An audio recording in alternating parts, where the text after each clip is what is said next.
ക്രിസ്തുവേശുവിൽ എല്ലാ ശ്രോതാക്കൾക്കും സ്നേഹവന്ദനം.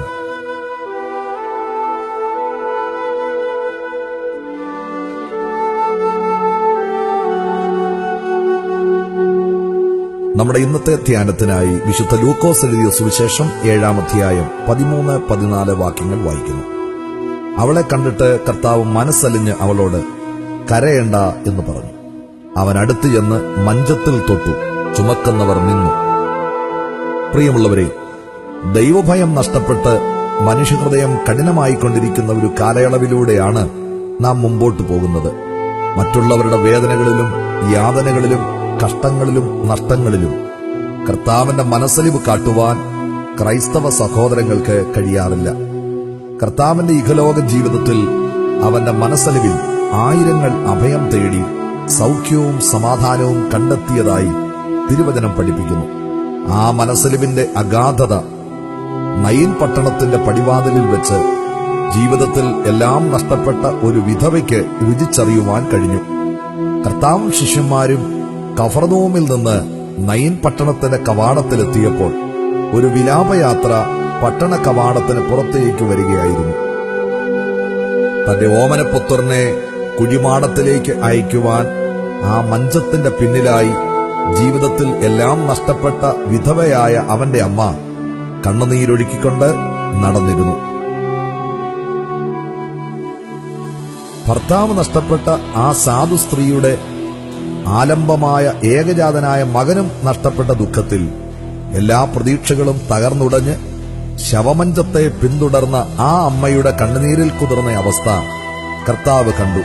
ആ കാഴ്ച കർത്താവിന്റെ ഹൃദയത്തെ തകർത്തു.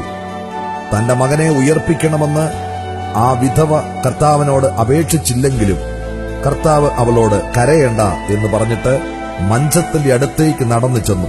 മഞ്ചം തൊട്ടു, യുവാവേ എഴുന്നേൽക്കുക എന്ന് ഞാൻ നിന്നോട് പറയുന്നു എന്ന് പറഞ്ഞു. മരിച്ചവൻ എഴുന്നേറ്റിരുന്ന് സംസാരിക്കുവാൻ തുടങ്ങി. കർത്താവ് അവനെ അവന്റെ അമ്മയ്ക്ക് ഏൽപ്പിച്ചു കൊടുത്തു.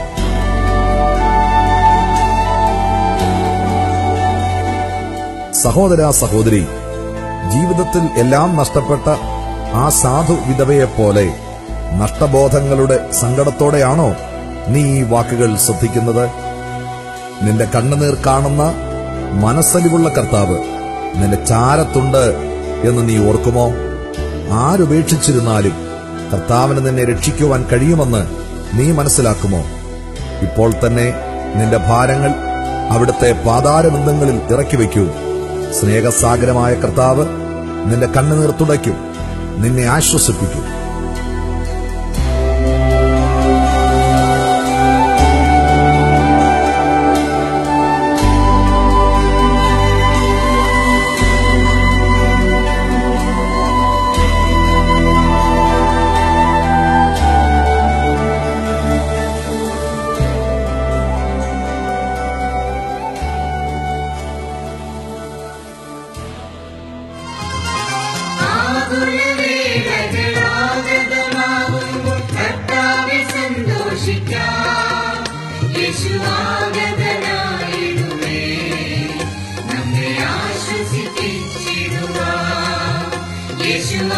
യേശുവാഗതനായിടുമേ നമ്മെ ആശ്വസിപ്പിച്ചിടുവാൻ.